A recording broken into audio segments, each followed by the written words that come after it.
புனித யோவான் எழுதிய நற்செய்தியிலிருந்து வாசகம். அதிகாரம் 1, இறை வார்த்தை 19 முதல் 28 வரை. எருசலேமில் உள்ள யூதர்கள் குருக்களையும் லேவியர்களையும் யோவானிடம் அனுப்பி, நீர் யார் என்று கேட்டபோது அவர், நான் மெசியா அல்ல என்று அறிவித்தார்.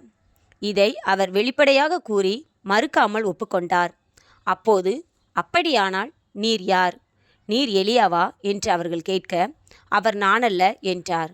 நீர்தாம் வரவேண்டிய இறைவாக்கினரா என்று கேட்டபோது அவர் இல்லை என்று மறுமொழி கூறினார். அவர் அவர்களிடம், நீர் யார்? எங்களை அனுப்பியவர்களிடம் நாங்கள் மறுமொழி சொல்லியாக வேண்டும். எனவே உம்மை பற்றி என்ன சொல்கிறீர் என்று கேட்டார்கள்.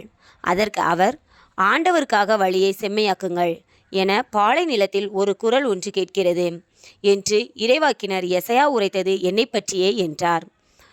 பரிசேயரால் அனுப்பப்பட்ட அவர்கள் அவரிடம், நீர் மெசியாவோ எலியாவோ வரவேண்டிய இறைவாக்கினரோ அல்லவென்றால் ஏன் திருமுழுக்கு கொடுக்கிறீர் என்று கேட்டார்கள். யோவான் அவர்களிடம், நான் தண்ணீரால் திருமுழுக்கு கொடுக்கிறேன். நீங்கள் அறியாத ஒருவர் உங்களிடையே நிற்கிறார். அவர் எனக்கு பின் வருபவர். அவருடைய மிதியடி வாரை அவிழ்க்க கூட எனக்கு தகுதியில்லை என்றார். இவை யாவும் யோர்தான் ஆற்று அக்கறையில் உள்ள பெத்தானியாவில் நிகழ்ந்தன. அங்குதான் யோவான் திருமுழுக்கு கொடுத்து கொண்டிருந்தார். கிறிஸ்துவின் வாழ்வு தரும் நற்செய்தி. கிறிஸ்துவே உமக்கு புகழ்.